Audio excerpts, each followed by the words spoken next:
मध्य रेल्वेची वाहतूक विस्कळीत झाली आहे। भायखळा आणि चिंचपोकळी दरम्यान लोकल रखडल्यात। सीएसएमटीकडे जाणाऱ्या लोकल अर्धा तास उशिराने धावतायत आणि त्यामुळे प्रवाशांचे आता प्रचंड हाल झालेले आहेत।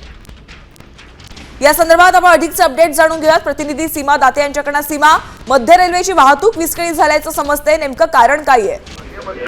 नक्कीच यांनी आपण पाहतोय सध्याची वेळ जी आहे ती खरं तर नोकरदार वर्ग जो आहे तो घराकडे निघालेला असतो। अनेकदा आपण पाहतो की अशीच सिच्युएशन येत असते। आताही आपण पाहिलं तर चिंचपोकळी आणि भायखळा दरम्यान एक व्यक्ती जो आहे तो ट्रॅक ओलांडत होता आणि त्याचा अपघात झालेला आहे। आणि या सगळ्या प्रकरणामुळे सध्या आपण जर पाहिलं तर सीएसटी कडे जाणारी जी मध्य रेल्वेची वाहतूक आहे ती पूर्णपणे विस्कळीत झालेली आहे। साधारण अर्धा तास वाहतूक जी आहे ती ठप्प झाली होती आणि या सगळ्याचा परिणाम कुठेतरी जो नोकरदार वर्ग आहे त्याच्यावरती होतोय।